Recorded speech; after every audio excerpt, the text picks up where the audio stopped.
Alright, for this portion of the video we're going to add the waterfalls and the water. If you'll notice that I did that ahead of time, you can see what it looked like beforehand. Let's go ahead and put that in. To begin with, we're going to choose brush number 25. When you look at brush 25, it looks like this. You choose it, and you're going to come in, you're going to need to make a new layer. So we're going to come up and we'll just go right near the top, make a new layer, and this layer I can type in water, but in this case I'm going to just start painting. So I'll get my brush, I choose white as my color, say OK, and this is going to be a waterfall. I'm going to make this a little bit larger using my right bracket until I get something that's going to look just about right. I'm going to place it in place, and it's undo. I can see that my brush was at 60%. I'm going to bring it up to 100 for the opacity, and that looks a lot better. That's what the waterfall is going to look like. I'm going to make it a little bit longer, and you can see that's a nice brush to do that. Now for my water.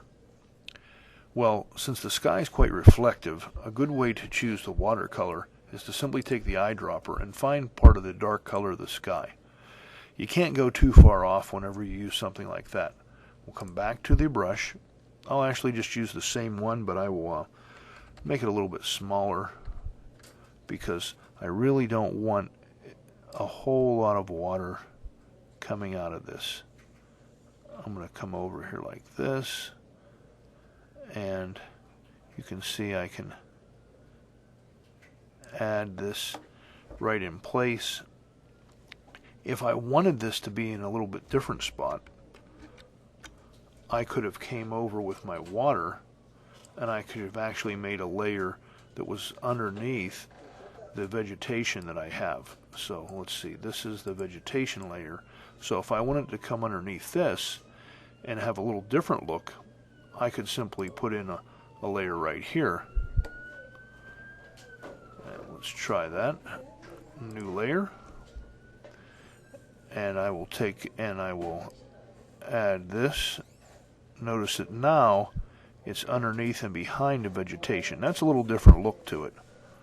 So I'll add this water in, and that's pretty much it. I'm going to close this up near the top using this same brush, but I'm going to use a little bit of this color, and I'll close it in so you can't really see the edge of the waterfall at the bottom. You won't be able to see really where is it coming to. It'll kind of hide it out just a little bit. I think that might look a little bit more realistic. There we go. So there's the waterfall.